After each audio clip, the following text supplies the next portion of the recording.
What's up, my friends, and welcome into the PHLY Phillies podcast. We are broadcasting live from the Xfinity Lounge here at the PHLY studios. And as always, the PHLY Phillies podcast is brought to you by our friends over at Bet365. Whatever the moment, it's never ordinary at Bet365. Hello to everybody hanging out in the chat with us. Hello to everybody watching here on YouTube. And a hello to you if you're catching up later on the streams, whether it be on our streaming sites or it be on our podcast platforms or just hanging out with us later in the evening or tomorrow or whatever it may be. Hello to you. Thanks so much for hanging out with us. Wednesday afternoon edition of the PHLY Phillies podcast. Tyler Zula here, Andrew Frazier with us as well. And it is another watch-along edition as the Phillies play yet another 1 o'clock game on a Wednesday afternoon. I'll be honest with you. I love a good Wednesday afternoon getaway game because, you know, they play early. Your day is kind of squared away. You have the night to yourself. You have all of these things. But as the host of a podcast that takes place at 1 o'clock on a Wednesday afternoon, makes things a little bit more difficult, but we will press on because we're professionals and that's what we do. We have a lot to get into today, including what I believe to be perhaps the best chance, maybe not the best chance, but one of the two best chances at a member of the Philadelphia Phillies taking home an award this season.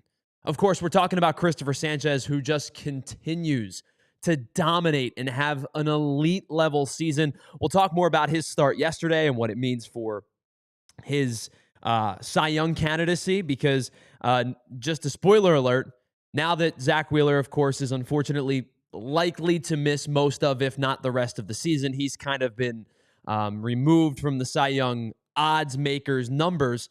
Cristopher Sanchez has taken his spot as the number 2 most likely Cy Young winner in the National League. Paul Skeens still leads the way. He's still minus money. And I will talk more about him in a little bit, but I would bet you that that may end up being the case if he continues to pitch as well as he has. But Cristopher Sanchez is now second across most platforms, somewhere in the plus 200 to plus 300 range to win the National League Cy Young. So we'll talk more about him in a little bit. I want to talk about the playoff rotation as well because it's pretty obvious who starts game 1.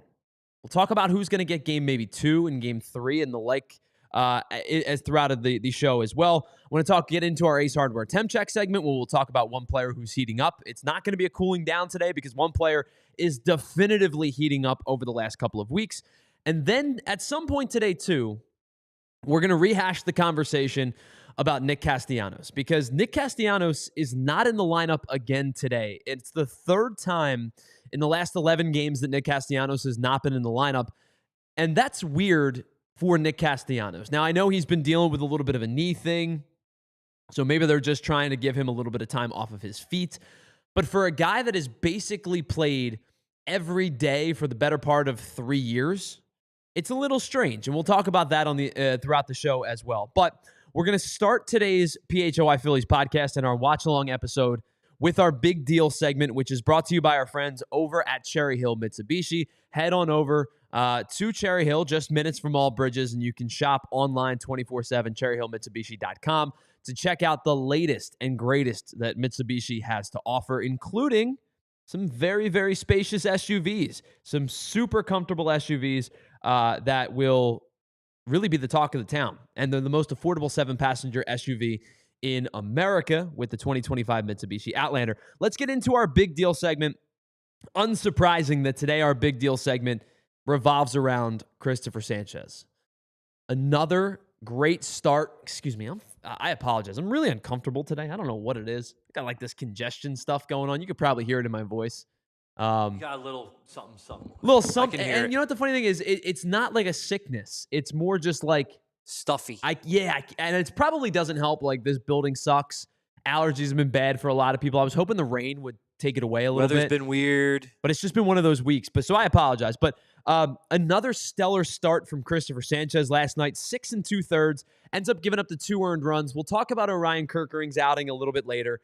But he ties a career high with 12 strikeouts last night. And, I mean, just another utterly dominating performance from the lefty, Cristopher Sanchez. And I think more importantly, or just as important as the 12 strikeouts last night, Cristopher Sanchez generated 22 whiffs in yesterday's game. Only one pitcher across all of Major League Baseball last night generated more whiffs. And Andrew, if I had to give you a guess as to who it might be, who do you think it might have been? Guy's been great all year long. Well, I don't know. Who could it have been? The only guy with more whiffs was Tarek Skubal. Ooh. Not surprising, right? Guy's probably going to win the American League Cy Young. 100%. But Chris Sanchez, 22 whiffs last night. And here's the breakdown. 11 whiffs on 21 swings on the changeup. 52% of the swings he generated were whiffs yesterday on the changeup. 4 whiffs on 12 swings on the sinker. 33%. That was the lowest of the day. 7 whiffs on 13 swings on the slider. 54%. Cristopher Sanchez last night generated 22 whiffs on 46 swings, just below 50% of the swings that he generated. That's absurd. I mean, that is legit. Those numbers, you talk about a guy who was dominant from start to finish last night. Absolutely dominant from start to finish. And on top of it, not only was he generating a lot of whiffs, but he was getting some called strikes as well. 4 called strikes on the changeup, 9 called strikes on the sinker, 4 called strikes on the slider. So he got 22 whiffs and 17 called strikes. So of the 96 pitches that he threw yesterday, 39 of them were either called strikes or whiffs, 41% of his pitches thrown. Just an utterly dominating performance from Cristopher Sanchez from that. And I know that it sounds like we're talking on repeat when we talk about Sanchez, because we talk about arm slot and changeup and extension, and it all plays into his starts each and every time. But last night, the changeup again was dominant. You know the changeups, especially if you're right-handed and you get down in the count, you know the changeup's coming. You know you're going to get changeup down and away, but because the arm action is so good, because the difference in velocity between the fastball or the sinker, and the changeup is so stark, between the fact that when he's throwing the changeup, he's hitting his spots, it becomes almost impossible to determine if a changeup is coming, even in a spot that you feel like a changeup is likely to be thrown in that spot. And it's why he was able to throw 45% changeup last night and dominate with it. Not only was the changeup dominant in terms of swings and misses, but the average exit velocity on balls that were put in play on the changeup last night, 77.4 miles an hour. The hardest hit ball, off the changeup last night, less than 87 miles an hour. When Cristopher Sanchez throws the changeup, not only is it an elite pitch, it's basically unhittable. And when you do put it in play, you're not going to generate hard contact. And don't get me wrong. Last night, there was some hard contact that Chris Sanchez gave up. No question about it. He gave up 7 hard hit balls of 95 miles an hour or more, and 6 of those 7 were hit at 100 miles an hour or harder. And on those 7 swings, the Mariners were 5 for 7 with 4 doubles and a single. So he gave up some hard contact. But the beauty of the way that Cristopher Sanchez pitched last night, not only was the changeup near unhittable, not only did he mix his pitches well, not only did you see an uptick in slider, you saw 20 sliders last night, which is a little bit more than he normally throws, and it was good for the most part. He got 7, as we said, 7 whiffs on 13 swings. But when Cristopher Sanchez gave up hard contact last night, he battled out pretty much every time. So here, let me walk you through some of the 100-mile-an-hour or more swings that the Mariners put on Cristopher Sanchez last night in the first 6 innings. Eugenio Suarez, where they base hit at 109 miles an hour last night in the first inning. In the second inning. Do you know what he did after that? Strikeout, strikeout, strikeout. 3 consecutive strikeouts to end the frame after a leadoff base hit from Eugenio Suarez at 109 miles an hour. Later in the game, J.P. Crawford doubles 106.1 off the bat. Following hitter strikes out. Now, I will say this. The next hitter up was Randy Arozarena. He also doubled 101.4. It scores J.P. Crawford. I apologize. Scores J.P. Crawford. That's their lone run off of Cristopher Sanchez while he's in the game. The following two hitters after Randy Arozarena settles in nicely. Strikeout, ground out. So following a hard hit ball through the first couple of innings, 3 strikeouts, a strikeout and a double, a strikeout and a ground out. So 5 strikeouts, a ground out, 1 ball that ends up resulting in an RBI. Later in the game, Cal Raleigh with a double, 107 off the bat. He then is able to induce a weak ground ball to Eugenio Suarez back to the pitcher to end the inning. Later in the game, Suarez comes up again. Doubles, 107.1 off the bat. The next 3 hitters, strikeout, ground out, strikeout. Every time, nearly every time, Cristopher Sanchez surrendered hard contact last night, and nearly every time Cristopher Sanchez got into an unfavorable situation by giving up that hard contact, surrendering the 4 doubles and the single that he did, the 5 for 7 on balls that were hit over 95 miles an hour.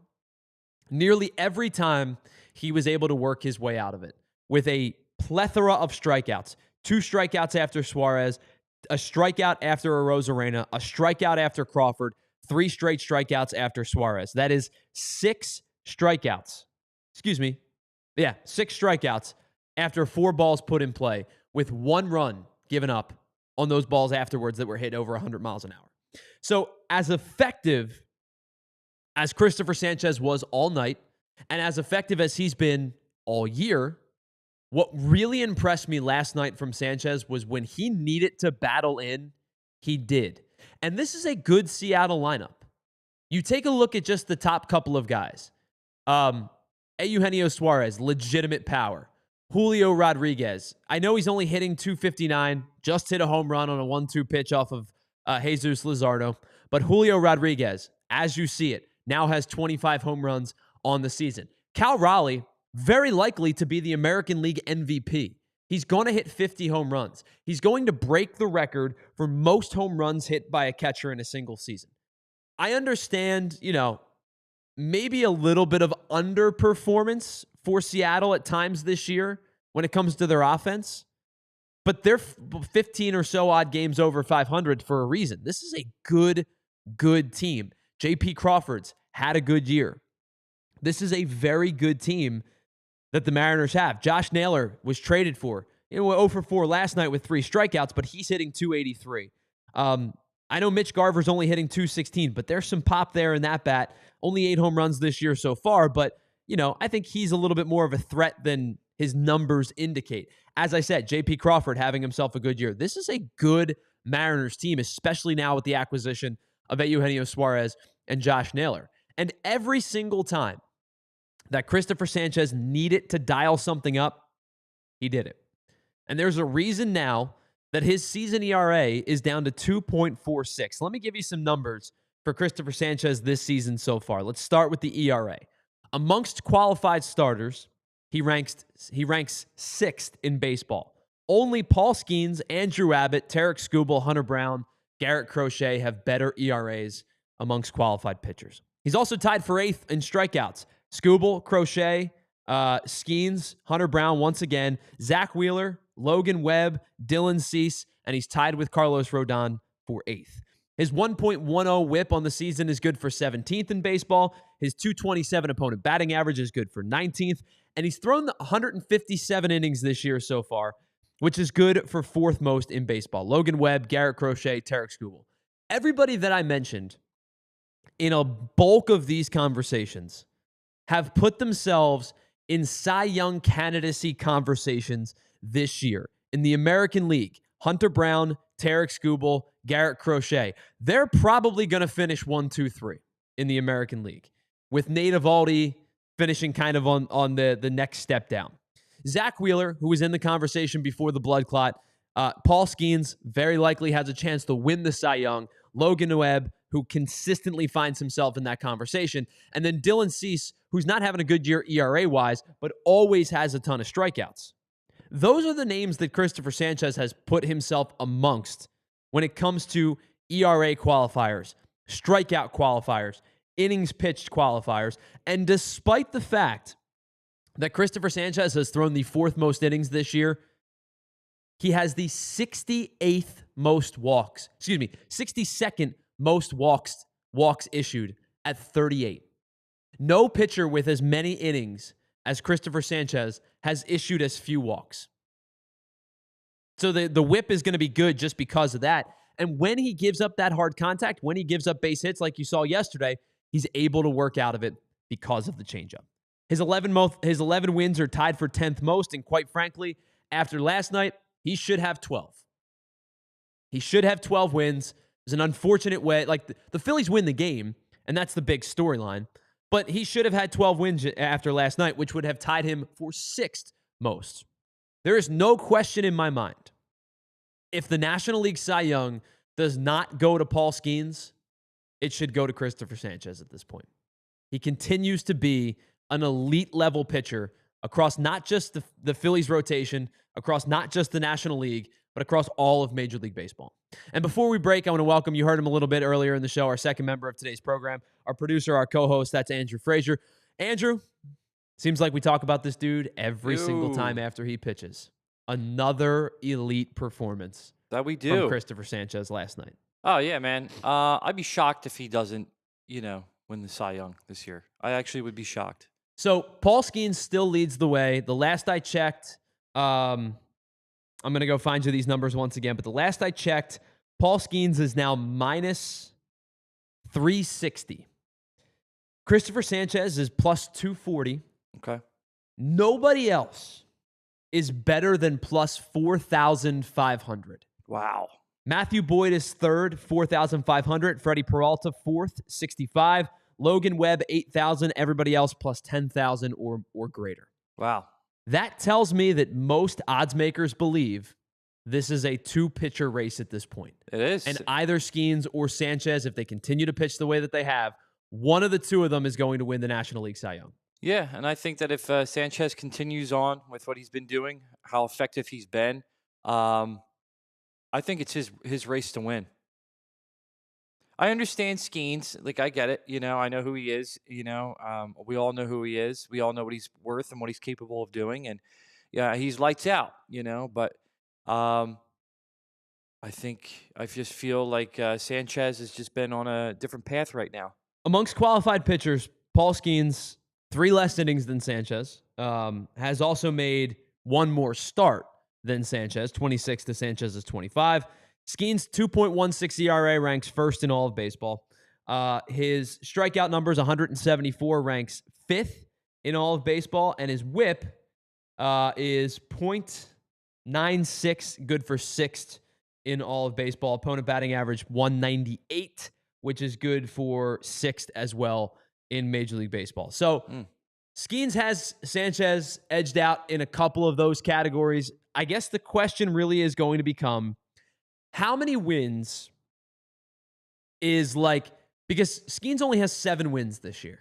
And I'm a firm believer that wins are not an inherent pitcher stat, especially with the way that pitchers are managed nowadays, going 5 1/3, 6 1/3, pulled in the middle of an inning, right? Like 200 innings, which was a pretty staple number for starters, even just like a decade ago, is not very reachable compared to like when you think about the Roy Halladay's, the Cliff Lees, the Johan Santana type of guys, the Madison Bumgarners, Kershaw, Verlander. Those guys routinely 200 innings. Yeah. You don't see it nearly as much anymore. No. So with specialized pitching being more and more, how many wins do voters look at and go, okay, he only won 8 games this year, versus if Sanchez wins like 15 per se? Yeah. You know what I mean? Because Skeens' numbers are as good or better than what Sanchez has in a majority of categories. But like, I think about the 7 versus like if he finishes with 9 and Sanchez wins 15, where does that balance? Because for me, it wouldn't. But I think for some voters, it might. And I also will say this. I said this to you before the show started. I think there are going to be some voters that already have their mind made up that Paul Skeens is the NL Cy Young. It's why he's minus 360. Yeah, it's pretty sizable. Of course. What would Sanchez have to do, or what would Skeens have to negatively do to flip those voters? Like, does Skeens have to get shut down by the Pirates? Maybe. Probably, yeah. Yeah, I mean, if they shut him down for the rest of the season, yeah. And Sanchez is obviously on a team that's competing for Sure. playoffs, so he will play the entire time. So that's definitely something that would be big. Um, if he gets rocked a couple games, if Skeens ends up getting like his ERA goes up a little bit more, that could also be something that could be questioned. Yeah. I tend to believe that if the season ended right now, the odds tell you, the numbers tell you, Skeens is probably going to walk away with his first ever Cy Young. It's closer than I would have imagined 2 weeks ago, and it's closer to me.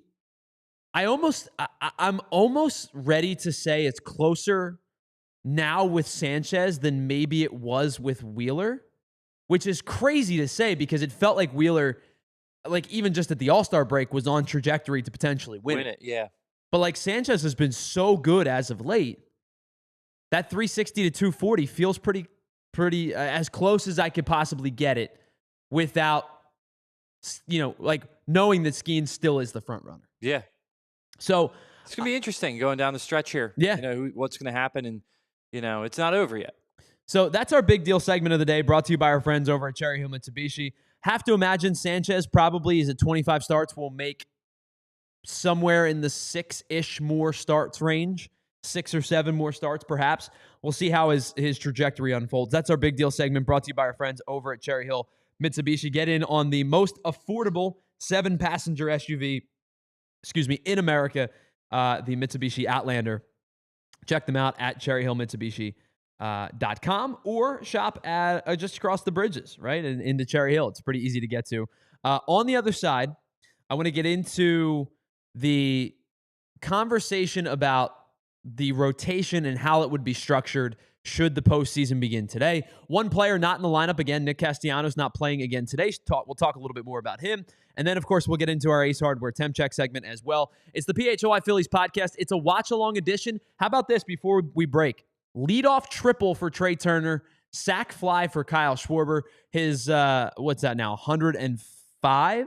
I think it was 102. 102 RBI? He's leading right now. He passed Cal Raleigh the other night. Yeah. And is now number 1 in Major League Baseball in RBI. Another one for him. It's 1-1 after the JT got Julio. a nice little hit there. The Julio Rodriguez home run, by the way, we didn't get a chance to talk about that. It wasn't a bad pitch. Dude, it was he went on out the plate. And golfed that. That thing was like a bounce off the plate. I mean, that's one of those where you just kind of like tip the cap. That's grown man strength to get that ball out of the yard. Found a way to get that thing out there, yeah. All right, we'll talk a lot more about it on the other side. It's the PHLY Phillies podcast. It's a watch along here on a Wednesday afternoon. Phillies Mariners 1-1 in the bottom of the first. We are broadcasting live from the Xfinity Lounge here at the PHLY Studios. We are brought to you by our friends over at Bet365, and we will be right back after this.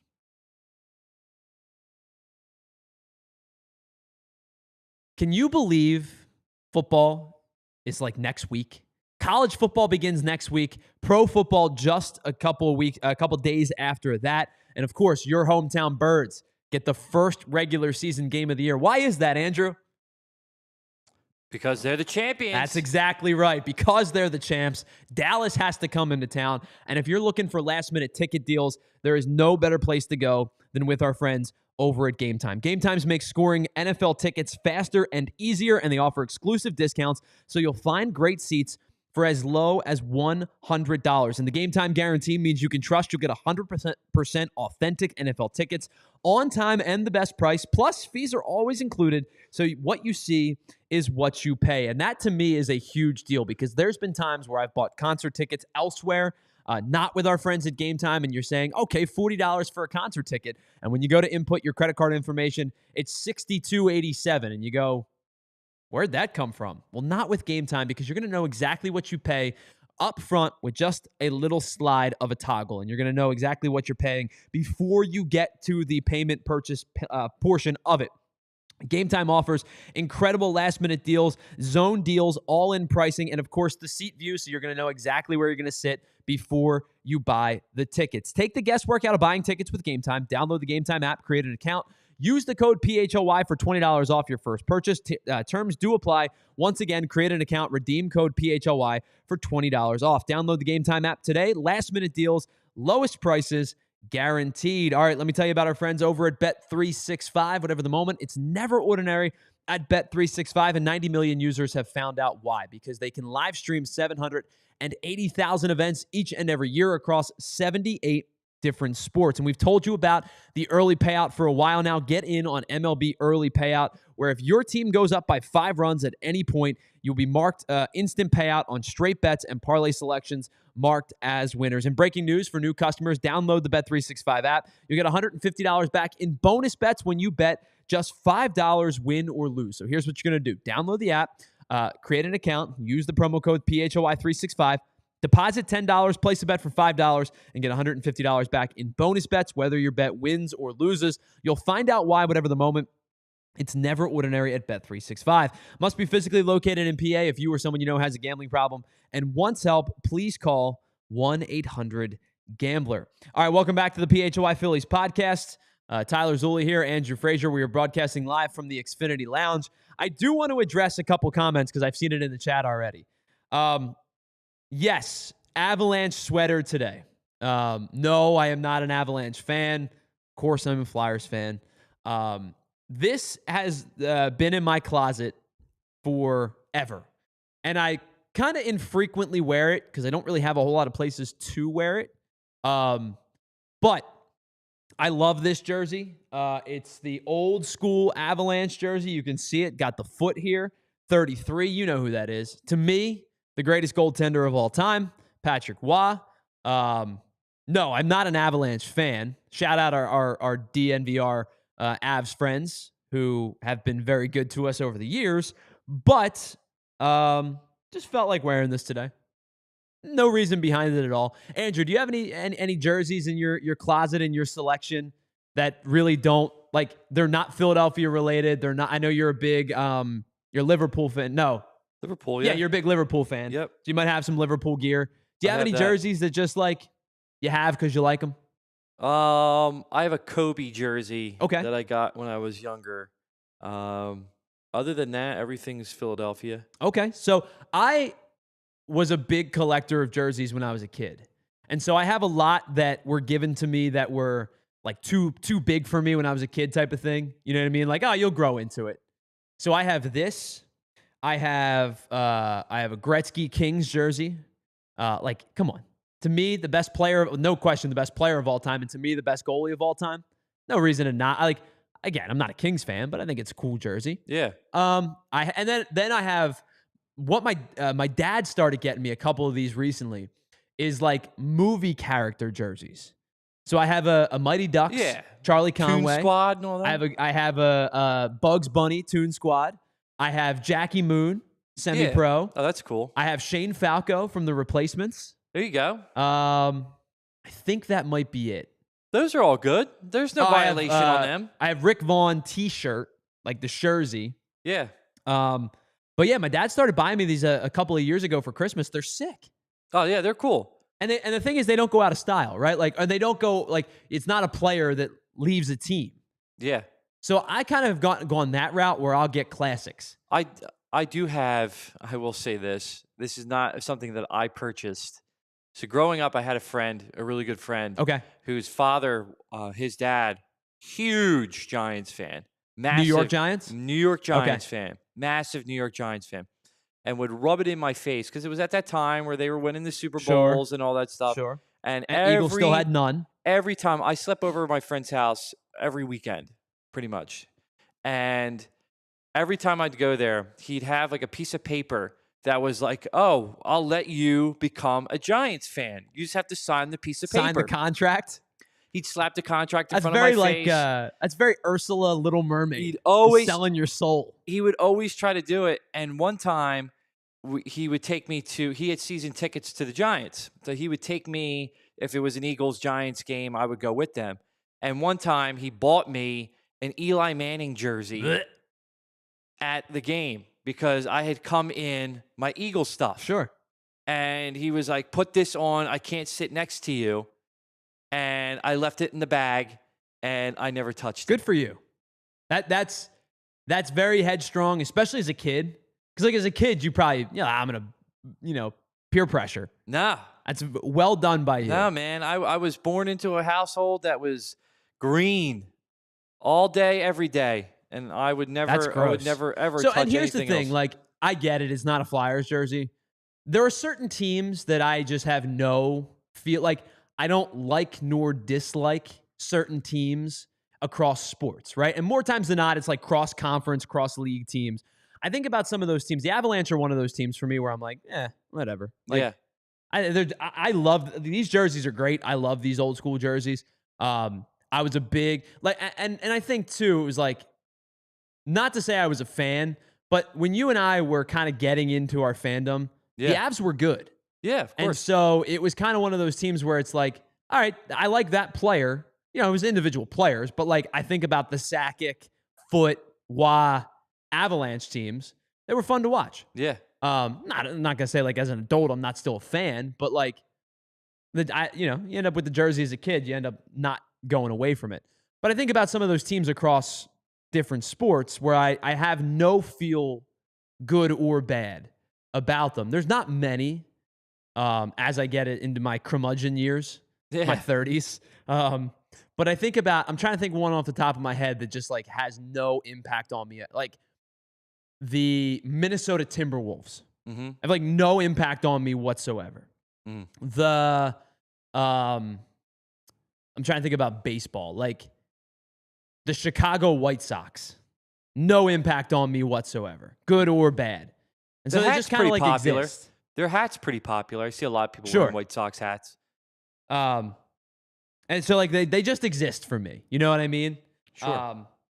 Just to answer your question, Giuliano, who's late, it is a Patrick Waugh jersey. I don't know. What are they? What do I got to take it off? I got a shirt underneath. Do I have to wear the t-shirt underneath? You can keep it on. All right. Let's get into the Nick Castellanos conversation before we get into some of the other stuff, because Castellanos now has not played for the third time in 11 days. And I get there to the point where, you know, the knee, I think, has been bothering him. They used that as justification when he sat the first time. And it was like, here's the video of him running into the wall. And I don't know if you saw it, Andrew, but he didn't run into the wall. It was in Chicago, I think, in fact. It was against the White Sox. Yeah. Didn't run into the wall. I think it was just Rob Thompson was like, dude, you got to sit. You're not playing well. And we laid out the offensive numbers quite a bit last week. What was it? Either Wednesday or Friday. I forget what it was. But between the final game against the Nationals and the first game against the Mariners on Monday, he had 4 hits. So, you know, it felt like maybe he was busting out of a little bit of a slump. But August has still been pretty rough for him. He's just a 172 average, 172, 185 on base, 281 slug, 466 OPS. 2 home runs, but only 3 extra base hits in total. Has only driven in 3 runs. He struck out 17 times. And his strikeout to walk ratio is 17-1 in the month of August, because he walked the other night for the first time since July 29th. And then we've talked about the offense enough, on Friday. We didn't have an opportunity to talk very much about the defense, which, Andrew, we've talked about this plenty. Like, I'm not asking Nick Castellanos to be a Gold Glove winner out there. No. I'm not asking him to be Pete Crow Armstrong, Harrison Bader's an elite defender. Like, I'm not asking him to be an elite outfielder. I'm not even asking him to be good. Like, if he could be average. Serviceable. Right. Serviceable is a great word to use. If he could be average, serviceable, that's enough for me. Let me give you some of his rankings in terms of like the metrics of his defense. Sure. There are 302 qualified defenders when it comes to the number fielding run average. 0 being league average across the board. Anything above that is you're a good defender. Anything below that, you're a bad defender. 302 qualified defenders. Where do you think he ranks in fielding run value? Out of the 302? Yep. Oh, man. Is he 298? He's 302nd. He is dead last with a minus 13 in fielding run value. I thought It gets I'd give worse, him a little though. something. Of 88 qualified defenders for outs above average, which is a little bit different than fielding run average, where do you think he ranks 88 among the 88 defenders? Oh, man. 88? 88th with a minus 13 there as well. Oh, these are trick questions now. Now we get to catch probability. And catch probability is ranked between 1 and 5 stars. Oh, he's got to be up there a little bit. Can't be 1 last. star meaning there is a 91 to 95% chance that the player is going to catch that. Meaning, basically, ball should be caught almost every time. Yeah. 5-star being the crazy, spectacular play. Well, he's not 5. 0 to 25. And it's not 1 out of 5 stars like a ranking. It's this individual catch was like 48%. That's 2 stars, right? On 0 to 23, of the 0 to 25 catch probability, the 5-star catches, Nick Castellanos is 0 for 23. Oh, Now, man. I'm not expecting him to make those plays. He's not that type of defender. Yeah. I'm okay with him not making those type of plays. But on all catch probability, he's only 35 for 77, which is 45.5%. Amongst the 88 players there, where do you think he ranks? It's not 88, I promise you. Let's go 85. It's 84th. Woo! I was close. 45.5% catch rate probability. Of the 88 qualified defenders, his average jump, which is that first step and a half-ish, which is a huge indicator of are you going to get to a ball or not, he has a minus 2.9 feet on average, his jump, which means he's almost 3 feet worse than the average defender. Of 88 qualified defenders, he ranks 87th. Oh, my gosh. Of the 114 qualified defenders in arm value, his minus 2 ranks tied for 87th. Oh. But it's deceiving because everyone from 87th to 110th are all minus 2. Oh, so he's tied, essentially. He's tied for tied last. for 87th, but also tied for 110th. Yeah. Depending on how you want to look at it. I am never going to ask Nick Castellanos to be more than a that's a great word to use there, Andrew, serviceable defender. He's not even been that. He looks a step slow, as you can tell by the jump. Yeah. He's not making nearly as many, I'll even say 3-star and below catches as he was in previous years. And of all catch probability across the board, he's only come up with 35 of 77. Man. That's his defense it's eye-opening that it's not just been bad, it's been awful. Yeah, really has been really that bad. Awful. We've talked about before, what have they asked Nick Castellanos to do? Which is go into his left, that glove side play, make the play to his left. The one he's the most comfortable with. He's letting a lot of balls get in front of him. The balls that are hit over his head, even to his left, he's got no chance at. Is Schwarber better than him? No, I mean, metrics would tell you yes, just because Schwarber has such a small sample size. But no, I think I'd probably prefer Castellanos to Schwarber out there. But would you?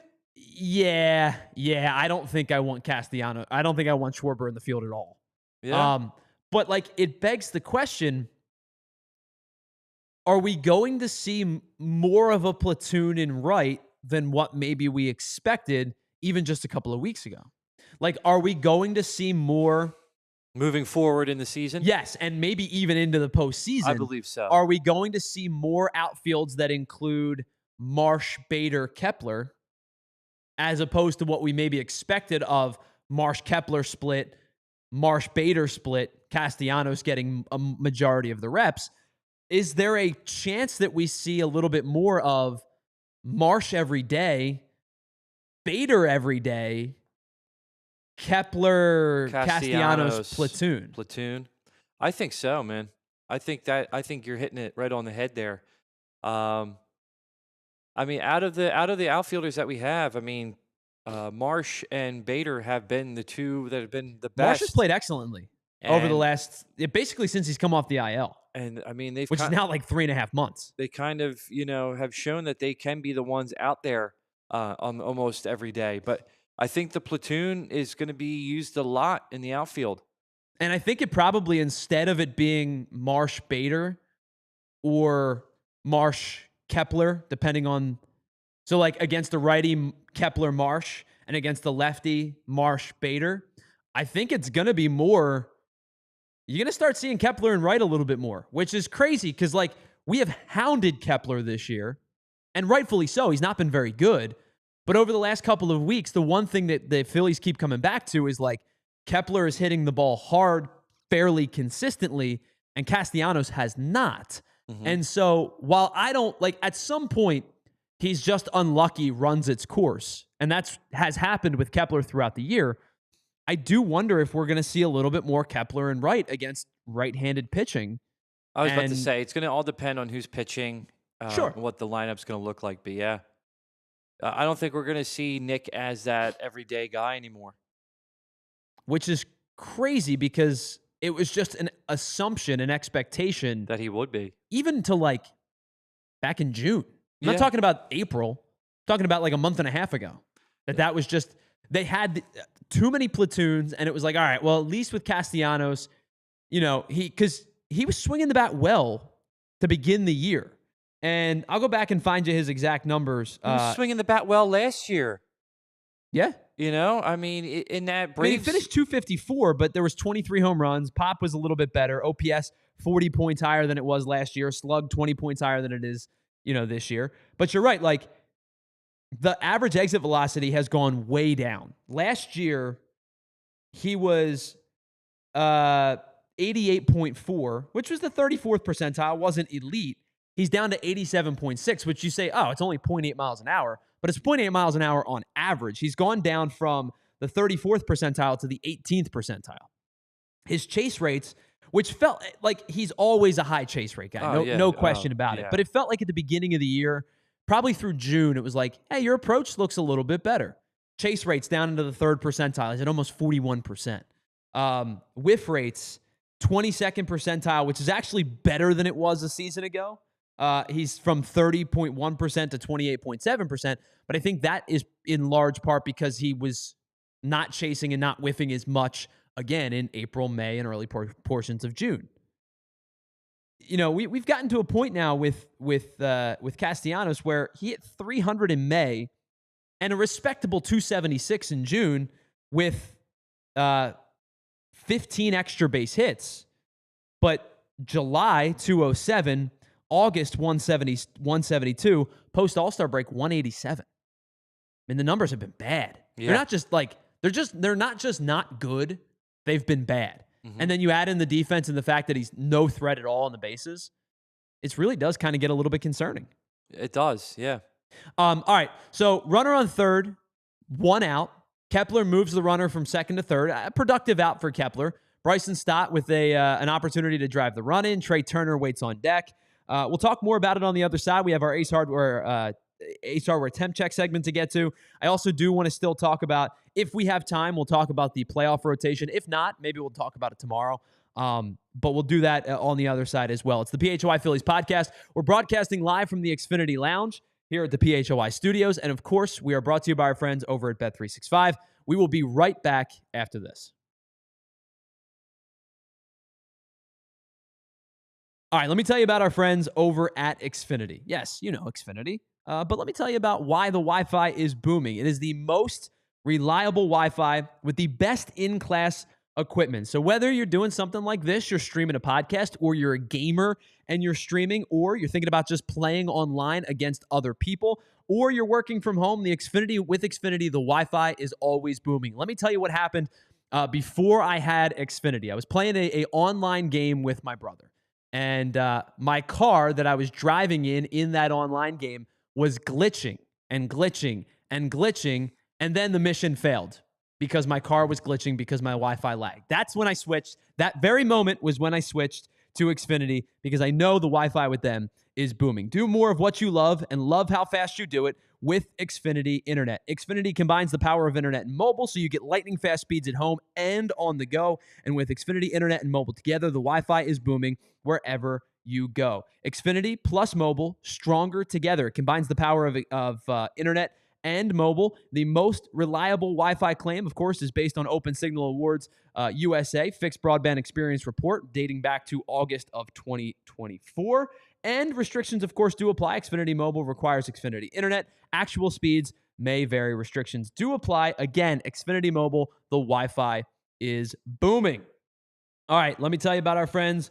My hometown casino of choice, my friends over at Parks Casino. And whether your favorite team wins or loses, and it looks like our favorite team just took the lead on an RBI by Bryson Stott, there's always another way to win if your team loses with the BetParks online casino app. You can check out all the new incredible games like Huff and More Puff and Fireblaze Sky Queen, a BetParks exclusive right in the palm of your hand. It's why it's the only app I would ever play for all of my favorite casino games. I'm a big blackjack guy, but you can play blackjack, roulette, craps, poker, baccarat, and hot online slots, including those that are based on your favorite streaming shows like The Walking Dead, Squid Game, Breaking Bad, Peaky Blinders, and all of your favorite classic casino games wherever you are. And how about this? New Year's users get up to $1,000 casino bonus back if you're down in the first 24 hours. Go to betparks.com, download the app right now, and enjoy all of the action and excitement from the casino right at your fingertips. Must be 21 and in PA, New Jersey, Maryland, or Michigan. For BetParks, you love to play, you play to win, you bet BetParks. Gambling problem? Please call 1-800-GAMBLER. All right, so Bryson Stott. Bryson Stott, by the way, Andrew, another guy swinging the bat pretty well as of late. Had the homer last night. If Stott can come along and JT can continue to swing the bat the way that he has, remember you and I talked about the knowns and the question marks? If JT and Stott, or JT and Bader, or JT and Marsh on any given night can help power the second wave of this offense, they're a dangerous threat. And I talked about Stott being in the leadoff spot earlier in the season, and I loved what he was doing. He really struggled for a while. But if Stott can be in the 9-hole and be almost that secondary leadoff guy, not only does it turn the lineup over, but it allows you to potentially have Bryson Stott and Trey Turner, who are objectively your two best base runners, your two best base stealers on the bases at the same time for Schwarber and Harper and JT. That's where you do damage. That's where you create havoc on the bases, and that's where the turnover of the lineup is a really big deal for this team. Just like right now. Like right now. Right, exactly. Yeah. So, like I said, Stott gets on. I'm not expecting Stott to drive a ton of runs in, but if he can be that secondary leadoff guy from the bottom of the lineup and turn the order over, it gives you Turner, Schwarber, Harper, JT. The way that JT's swinging the bat right now, the way that Schwarber and Harper have swung the bat for the last couple of months, you feel really good about it. And you feel really good heading into the postseason. And that's why when we talk about the ceiling of this team, that's where it starts. Is that turnover right into the top of the lineup once again? Well, yeah, this team is going to need that, because we all know with Wheeler, and the uncertainty that he is right now with the blood clot and getting the surgery and what his timetable is going to be. You need that part of the lineup to hit. That is a must if you want to be successful in this postseason coming up. They need to find ways to be productive at the plate.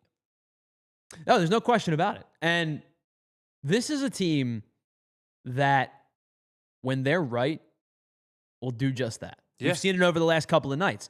When they're not, they'll be infuriating. You saw it in the end of the Red Series and the beginning of the National Series. And it's a pendulum swing across the entirety of the season. The unfortunate part is when they ebb and flow, their peaks, like Kilimanjaro high. Yeah. Their ebbs, their valleys, could be Marianas Trench type of low. And I know I've made that reference before, but kind of feels that way. Yeah. If they're playing this way, where they almost feel like they're coming at you in waves, like they're relentless, they're going to be really tough to beat. Yeah. They hit the way they did against the Nationals in Game 1, and we have a different conversation. But good steal by Trey there, by the way. His 30th stolen base of the year. Let's take a look really quickly before we get into our Ace Hardware Temp Check segment. Let's take a look really quickly of the stolen base leaders. Trey Turner is now tied for 9th. Oh, boy. Trey Turner did the right thing by getting to 3rd, but Bryson Stott's going to get tagged out at the plate. I didn't see what happened. I was looking down. What? Did he get picked off? It's a little grounder over to first. Oh, okay. The ball was put in play. Yeah, and they went for the out at home, rightfully so. And Stott, kind of danced around there. So they were moving on contact. I assume got Schwarber to second. Left side of the infield was in, which makes sense with a pull hitter. Solano fields it. Okay, all right. So clearly Stott was moving on contact. All right, let's get to our Ace Hardware Temp Check segment, which, of course, is brought to you by our friends over at Ace Hardware and Ace Hardware Home Services. Head on over to acehardwarehomeservices.com to get started on your next project today. I don't think we have to overcomplicate this thing. We're going to check in on one player who's heating up. It's JT Realmuto. 7 hits in his last 3 games, including a towering home run last night that helped the Phillies end up winning the game. And Andrew, I tweeted this out from the PHLY Phillies account last night. He's been swinging a much better bat as of late. Oh, yeah. That might have been the best swing I've seen from JT Realmuto in a couple of months. Maybe this season. Who's been hitting the ball. He's been hitting very well over the last couple of months. But that just looked like that was one of those swings where when you make contact, you don't feel it. Yeah. Pure. Clean. Right off the barrel. I mean, you could just see it. It was effortless, or at least he made it look effortless. And it was, I mean, he like deposited it into the left field bleachers. An unbelievable swing. And it ends up helping the Phillies win the game after the Orion Kirkring poor performance, which we didn't get a chance to talk about today. Maybe we'll do that a little bit tomorrow. But here's his numbers. Here's JT's numbers over the last couple of splits. Last 15 games, JT's hitting .333 with a .390 OBP and a .519 slug. He has 18 hits, 2 home runs, 5 RBI. You extend that to the last 30 games, the average improves to .342. OPS dips a little bit to .347. OBP dips to .347. OPS extends to .521. He has 40 hits in the last 30 games, 4 home run, 15 RBI. And for JT, after hitting .237 in the month of April and .205 in the month of May, I don't know how you felt about it, Andrew, but I felt like, man, the Phillies might have to have a conversation about like next year who's going to be the catcher. If he's this offensively cooked, what's the problem? For what it was worth, he wasn't hitting. He especially was not hitting against left-handed pitching. And it just felt like maybe this was the beginning of the end for JT Realmuto as a Philly. Since that moment, here's his monthly splits. .293 in June, .690 OPS. It's a little low. He was mostly a singles hitter in June, but he was hitting .293. In July, .351 with an .881 OPS. And in August so far, .314 with an .821 OPS. JT has been unbelievable in the last 3 months of the season. And he's been really good so far this year in the latter portions of the game. In the 8th and the 9th inning this year, JT is 24 for 71. The 180 that he's done, the return to not just relevancy, but like legitimately cementing himself as the 4th hitter of this team, where I know he's not going to hit a ton of home runs. You know, in a perfect world, he's probably more of a 5 hitter. But the way that this team is currently constructed, him hitting 4th is the best thing for them at this juncture because he's hitting. And those numbers don't lie. His numbers since July, or since June, basically, have been really, really good. And if JT can be your 4 hitter, and that can maybe naturally slot Bohm into a 5 spot where he probably also belongs, and then you go Marsh, and then you figure out whatever your platoon situation is after that, JT hitting, again, on top of Bryson Stott being able to hit, is a huge boost to this team's, like the entirety of this team's offense. I mean, he's been excellent so far in the last 3 months of the year. And it's why, to me, it's been really obvious that he is our Ace Hardware Temp Check segment guy of the day, because not only is he hitting for average, not only has his OPS improved, not only has his slug improved, but his average exit velocity has gotten back just amongst league average. Last year, he was at 89.2, averaged 89.2 miles per hour. This year, 90.2 miles an hour. So despite the fact that he was rolling over on a ton of things early in the year, despite the fact that he was hitting into a ton of double plays early in the year, his average exit velocity has actually gone up because of the last 3 months. His barrel rates have gotten better over the last 3 months. His hard hit percentage now is at 47.1%, which is better than it was a season ago, even though his percentile is lower than what it was a season ago. And now he's hitting .278. For a guy that, when the calendar flipped to June, was hitting 244. For a guy that when the calendar flipped to July or into July was hitting 267, or excuse me, heading into July was hitting 252. And even for a guy who was hitting 267 heading into August, he's now hitting 278 and is closing in on hitting 280 for the season. I can't say enough good things about what JT Realmuto has done in the last 3 months. And that's our Ace Hardware Temp Check segment brought to you by our friends over at Ace Hardware and Ace Hardware Home Services. Check them out at acehardwarehomeservices.com to get started on your next project. We are quickly running out of time. We do have one final break to hit before we get out of here for the afternoon. It is the PHLY Phillies podcast. We're broadcasting live from the Xfinity Lounge. We are brought to you by our friends over at Bet365, and we will be right back after this.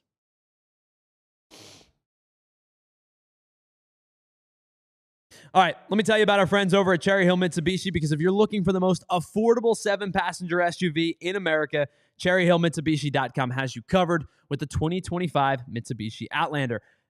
APR and financing is huge. Take into account that when you're buying a new car. They offer some of the best around. 0% APR for 60 months for Pennsylvania residents. Or take home a 2024 Mitsubishi Mirage if you're looking to keep your payments low per week or per month. How about $55 a week with 0 down retail? Offer is not valid with trade-in. It is subject to credit approval by a third party. Not all applicants may qualify, but if you take all of those great numbers and you combine them with the best warranty in the automotive business, 10 years, 100,000 miles powertrain, and 5 years, 60,000 mile bumper to bumper, why would you settle for a lesser warranty and be on the hook for costly repairs down the road? You put those two things together, Cherry Hill Mitsubishi is the place to go. Stop in today, tell them PHLY sent you, and receive a $100 restaurant.com gift card just for taking a test drive or for completing a trade-in appraisal. I know people buy Mitsubishis elsewhere.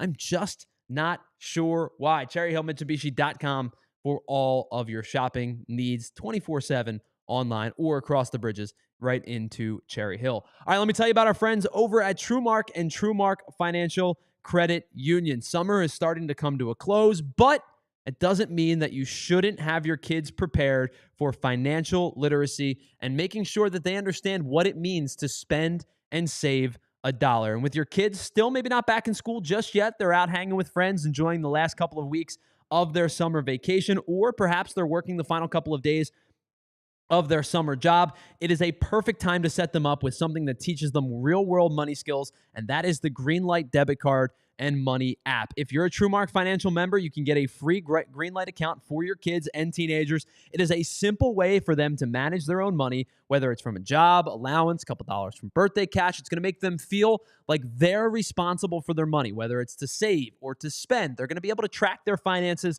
and so will you. They'll get their own debit card, set up savings goals, track their spending, and you'll have total control where they're going to be able to learn real-life money skills, and you're going to be able to say, it's enough for this month. Or maybe let's save a couple extra dollars for the winter months when you're back at school. So before everybody gets back to school, it's a great way to help your kids build smart money habits that'll stick with them long after the summer is over. Head on over to TrueMark.com/greenlight to get all the details and to sign up today. Don't miss the chance to set your kids up for financial success. Welcome back to the PHLY Phillies podcast. Tyler Zula here. We are broadcasting live from the Xfinity Lounge. Andrew Frazier with us. We are brought to you by our friends over at Bet365. And for those that have checked us out on our streaming platforms, Xfinity, Roku, Samsung, all of our streaming platforms, thank you so much for hanging out with us. Head on over to allphly.com to catch the rest of the show, because it is officially time for overtime.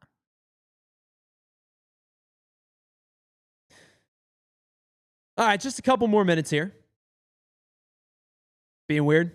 Technology sucks. All right, we're good. Welcome to overtime. Extra innings, whatever you want to call it. Just a final thought here. And we didn't get a chance to do too much like watch-along stuff today, but it is the bottom of the third here in the Phillies-Mariners game. And Jesus Luzardo looks really sharp. He has 13 swings and misses through the first 3 innings. We talked about Cristopher Sanchez getting 22 last night. Jesus Luzardo has 13 whiffs already. He has already struck out Randy Arozarena twice, Cal Raleigh twice, and in total, through the first 3 innings, has 8 strikeouts. That's absurd. And now to this point, his 8 strikeouts will put him, because I believe he had 157, I think it was, heading into the day. He now has 165, which is good for tied for 10th across baseball. So the Phillies, Andrew, now Zach Wheeler is going to start to fall on this list, unfortunately, eventually. But the Phillies now officially have 3 of the top 11 highest strikeout totals per pitcher this season. Now, I would imagine that Luzardo probably will strike at least one more hitter out before today is over. And the fact that Mackenzie Gore, who he's now tied with, is not pitching today. Brad Lord is pitching for the Nationals. He'll take sole possession of 10th at some point this year. So, Jesus Luzardo, 165 plus whatever he finishes with today. He's tied for 10th. Cristopher Sanchez, 169. He's tied for 8th. And Zach Wheeler at this moment, 195. He's in 3rd place. It's not going to happen, unfortunately, now with Wheeler set to miss an extended period of time. But prior to that, there was a very legitimate chance that the Phillies ended up with 3 starting pitchers with 200 or more strikeouts. I would love to know the last time a team had 3 200 strikeout pitchers in a season. I'm going to look it up really quickly. I'm going to do a little filibuster here. Last time MLB team had 3 starters with 200 Ks. No team has ever had 4 in a season. But it looks like only 3 teams have ever had 3 starters go 200 strikeouts in a season. Is that correct? So the most recent team to do it was the 2013 Tigers, which makes total sense. Actually, that this article was from 10 years ago. I'm sure it probably has been updated since that moment. So that's not correct. My bad. That's what happens when you try to Google things quickly. Because actually I lied. The 2018 Cleveland, at the time, the Indians, Guardians now, of course, the 2018 Cleveland franchise actually became the first team with 4 200 strikeout pitchers. Kluber, Bauer, Carrasco, Clevenger all reached 200 strikeouts in the 2018 season. So I would imagine that probably puts them in line with maybe the last time you had 3 200 strikeout guys. But an impressive feat nonetheless that the Phillies starting rotation will get close to it. They're not going to get there, of course. We would assume they're not going to get there. But a pretty impressive feat nonetheless. All right, that'll wrap up today's... You know what? Actually, Andrew, you got a couple minutes? Why don't we wait till the end of the 3rd inning? Sure. Phillies threatening for some more. Base hit by Brandon Marsh gets them 1st and 3rd. While we're here, haven't had a chance to say hello to everybody in the chat just yet. Richie just joining us. D Flyers, Giuliano, K Red, Provolone John. Anytime, anywhere. Hello to everybody. I want to actually, while we're here, let me talk about this comment from Giuliano a little bit ago. Giuliano Alexander, excuse me, said, I still think blowing a 2-1 lead against the Astros with home field advantage right after like 5 guys hit homers in the 3rd game. And I will say this. You're right. Like, they had a 2-1 lead. That 2-1 lead was not the bothersome one for me. Like, I think, yeah, the Phillies had a chance to win the World Series that year, no question. But at the end of the day, the Astros were the better team that year. And I think as we get further and further away from it, we'll be able to more objectively view it that way. Being up 2-0 and being up 3-2 the following year in the NLCS, that one is going to eat at me forever. Because, Andrew, I think if this team does not win a World Series, which they're still capable of doing, I'm not trying to say that they're not, but if they don't end up winning a World Series, that's the year that I'm going to look back on and say they should have been, that should have been it. Oh, it's definitely that one. Like, you were significantly better than the Diamondbacks. Like, yeah, that 2022 World Series run was fantastic in every possible way you can imagine, just because they really weren't they were not supposed to be there. Sure. And the way that they got there, the run that went there, everything. Even game one of the wild card. The song. Was nuts. Everything. That Cardinal series. Like, they shouldn't have been there. The fact that they got that far and even went toe for toe there with the Astros was impressive. Sure. And, of course, it hurts. Could they have won that? Sure, they could have. But you are right. Astros were phenomenal that year, and it was a mountain that they had to climb. And they, going cold was hard, but it's the next year, 100%. That year, that Diamondback series, hurts. You were the better team out of all the teams remaining in the postseason. That was your World Series. I think about some years in Philly sports history that, like, even if you didn't get to the championship, are going to be the ones that hurt. That one's going to be in that mix of, like, the 2002 Eagles. Yeah. The year that they lost to the Bucks. Yeah. First of all those storylines of, like, the Bucks never win in the cold and the Eagles are hosting, the year prior it was like, wow, the Eagles have emerged and they took the Rams to the brink and then the Rams end up going to the Super Bowl, blah, blah, blah. And the Rams were probably better and all that kind of stuff. The following year was like, dude, if they beat the Bucks, there's no question in anybody's mind they're beating the Raiders in the Super Bowl. Yeah. And I think that 2023 Phillies season, I don't know if there's no question in my mind they beat Texas, but there's a damn good shot they beat Texas. And, like, they should. And I think it probably takes a little bit of pressure off of last year, too, because then you say, all right, well, maybe they didn't win a World Series. Let's say they lose to Texas. But they went to back-to-back World Series. They were due for a slip, a regression a little bit. And last year was not fun, but, like, you're looking at 2 World Series appearances versus like, my God, not only did you lose the way you did in the NLCS, but then you followed it up with a clunker against the Mets. Yeah. There's a lot of question marks surrounding it. But, all right, that'll wrap up our PHLY Phillies watch-along for the day. Phillies up 2-1 in the top of the first.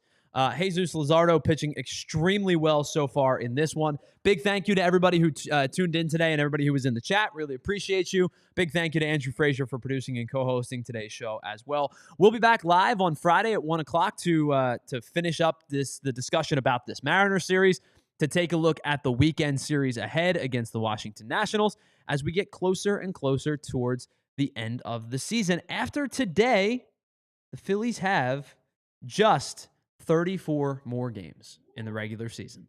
We're almost there. Phillies postseason berth looks very, very promising, obviously. We'll see how much further they take it after that. We'll be back on Friday at 1 o'clock here for the PHLY Phillies podcast as we broadcast live from the Xfinity Lounge. Of course, our PHLY Phillies podcast, as always, is brought to you by our friends over at Bet365. Thank you so much for being a part of today's show. Switch on over to the PHLY Eagles show, which is live now. Sixers at 3 to wrap up. Oh, and by the way, Cheap Seats back tonight, 7 o'clock this evening. E-Rock, Black Gritty, Jason Ashworth, and Andrew Frazier will be producing that show as well. So for everybody, head on over to the Eagles show now. We'll be back live at 1 o'clock on Friday afternoon here on the PHLY Phillies podcast. Talk to you then. See you. We all silly like the mayor.